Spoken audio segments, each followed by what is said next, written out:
In places where speeds are slow and sightlines are short, you don't need signals to be on high masts. That's when dwarf signals are used, short ones. At Lakuchi, a dwarf signal protects the south end of the siding. Both the seaboard and the Atlantic coastline use these short signals on many of their sidings for ease of maintenance, to avoid confusion at night, and as indicators of a slow-speed route. Many of seaboard and coastline sidings were slow-speed tracks. Here on the old Atlantic coastline, the north end of Cherry Siding is guarded by this dwarf signal. You'll also find dwarf signals in yards, another place of slow speeds.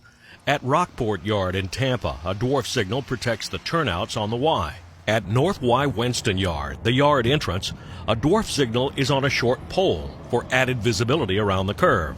This signal can display a stop or a restricting.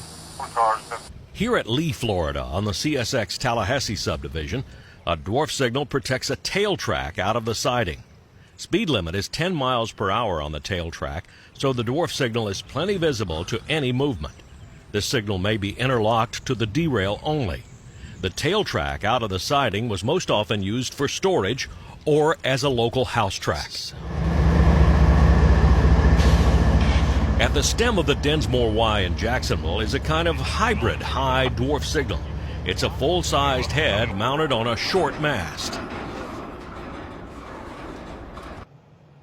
Here's another feature that's rapidly disappearing on the CSX, the Dahl arm. This fixed appliance gives one indication. A track intervenes between this signal and the track it governs. In plain English, there's a track between me and the track that I'm controlling. The Dahl arm often has a blue light on it, but it doesn't have to be lighted. This one at North End Davenport, Florida, is one of the last of the blue Dahl arm signals still working on the Florida A line. Dahl arms are most often found at the ends of sidings, when a high main line signal is outside of the siding track and a dwarf signal protects the siding. Sometimes a fill or a bridge prevents a large signal installation next to the main line, so the Dahl arm did the explaining. Many Dahl arms don't have lights at all, just finials, the pointy thing on the top, like this one on the ex-ACL main at South End Auburndale, Florida. 96141. Let's go back to South Lee on the Tallahassee subdivision. On the high mast, a Dahl arm indicates there's a track between it and the track the signal governs. On the southbound side, there are two signals side by side. The two-head signal on the left governs the siding track. The single-head signal on the right governs the main track. No need for the Dahl arm here. The seaboard did its signals this way at sidings and on double track. At Maxville, Florida, on the double track S line was a typical seaboard signal layout, side by side in each direction.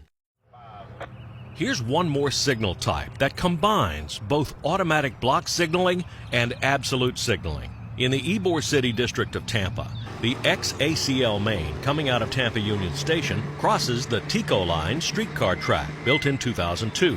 The A line had no signals here as the CTC ends about a mile up the track at TN Tower. So, to protect the at-grade crossing, a first-come, first-served signal was installed. An automatic signal that goes green for whichever movement gets there first. Amtrak 91 is coming out of the Tampa station stop, and just about the time he comes out on the main, the ABS signal at 14th Street goes green, telling 91 to proceed. 14th Street is unique in that it's the only Streetcar Diamond on the CSX in Florida, and it's both an automatic and absolute signal that is not dispatcher controlled. I hope you've enjoyed our little course on seaboard system signals. For more rail fanning videos, subscribe to me at youtube.com/distant signal. Thanks for watching. This is Danny Harmon, out.